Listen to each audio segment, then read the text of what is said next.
If you hear this noise,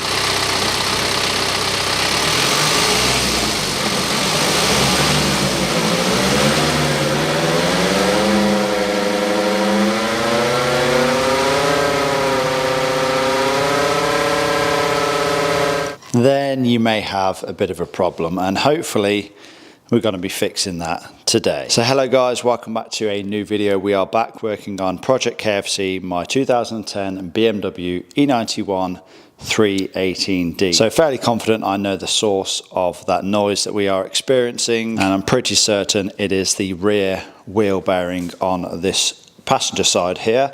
So we're going to be swapping out the bearing itself with a fresh brand new one, and hopefully it's going to fix our issue.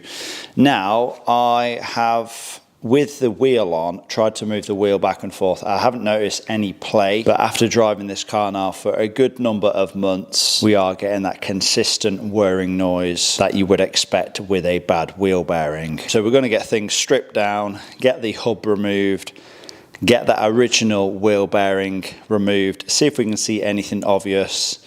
Like I said, get the new bearing in place and then take it for a test drive. Now I have already created a video, a step-by-step guide how to replace the rear wheel bearings on a BMW. So I'll actually link that down in the description box below. There's no point me making this same video again. So if you are looking for a step-by-step guide, feel free to check that out. But I'm really just going to get stuck in and get this original bearing removed and get the new one in place. Now when it comes to swapping out a rear wheel bearing on these, because they are the pressed in type, there's really two ways that you can do it. So I think the easiest way to do it is leaving the bearing on the car, leaving the whole knuckle assembly in place, and then using a tool to extract the original bearing, and then using a tool to press the bearing in place, rather than having to disconnect all the control arms, taking the whole knuckle off, and then pressing it in with a hydraulic press. If, however, we don't have any success with our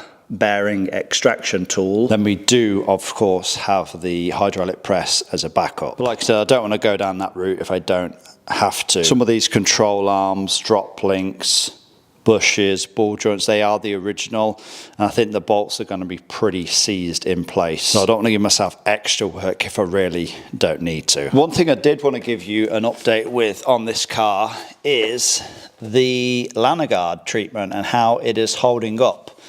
So I treated this car around 3 months ago now or so, and as you can see now, this is how it's looking after around 3 months or so, and I'll let you see how it looked after I treated it. And as you can see now, this is how it's looking after around 3 months or so, after driving the car in the harshest of conditions during the winter period.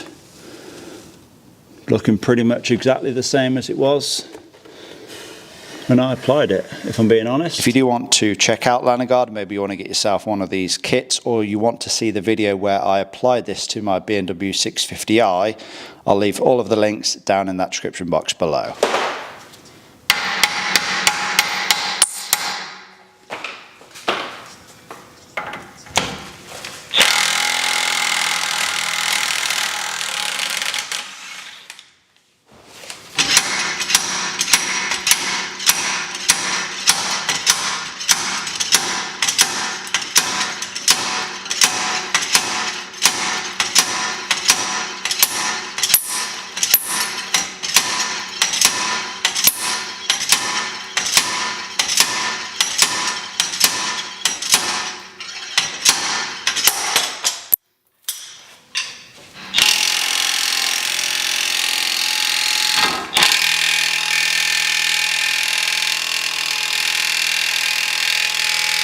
Okay, so as you can see, the original bearing is now removed. This was it.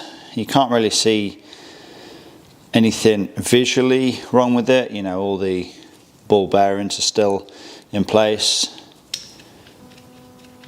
A slight bit of movement. I don't know if that's normal. I imagine not.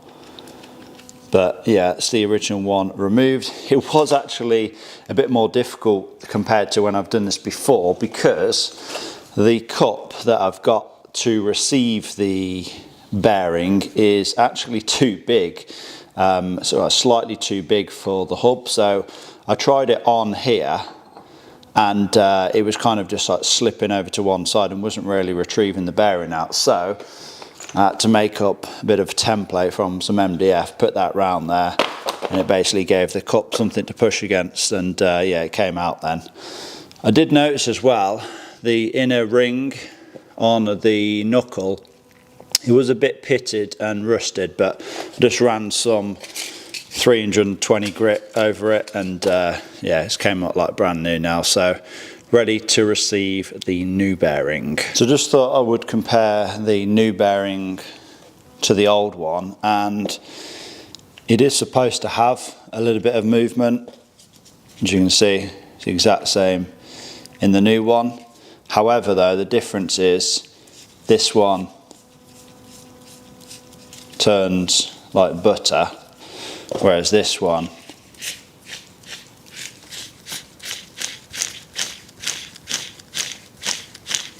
is very rough. So that's obviously the cause of the noise. The bearing hasn't collapsed in a sense. I think it's probably just got dirt in there, and yeah, just made it very rough. So definitely need swapping out. Annoying whirring noise now should hopefully be fixed after we swap this out.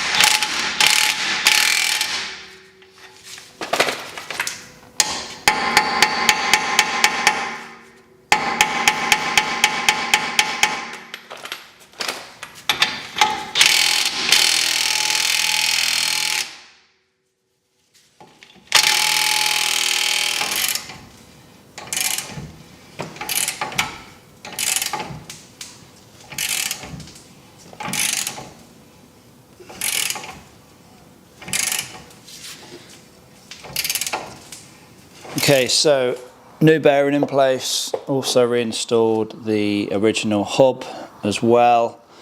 Drive shaft is back in, the diff bolts are back in, and I've also tightened down the hub nut as well. You are supposed to torque it down to something ridiculous like 410, 420 Newton meters, but who has a torque wrench that goes up to that? So just a good few auger duggers with the beastie impact wrench, and then you can just lock it in place then with a cold chisel. But with that now done, let's get the brakes reassembled, get the wheel back on, and test to see if this has fixed our issue.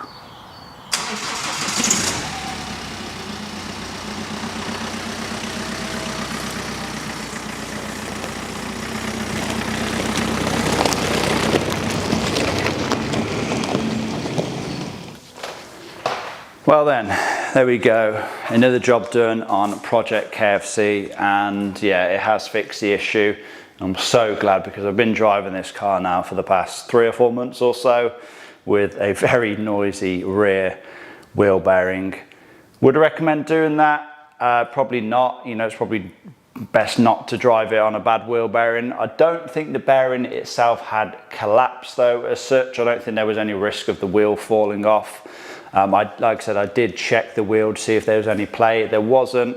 I think it's just a case of like the seal going, letting dirt in, and you know, creating friction and you know, making a loud bearing as such. But yeah, I'm glad it's done now. It's not a fun job to do, but it's one of them, you have to do it if you want your car to be running in tip-top condition. Now, like I said, if you are planning on doing this job on your BMW, then I do have a full in-depth video. Like I said, it will be in the description box.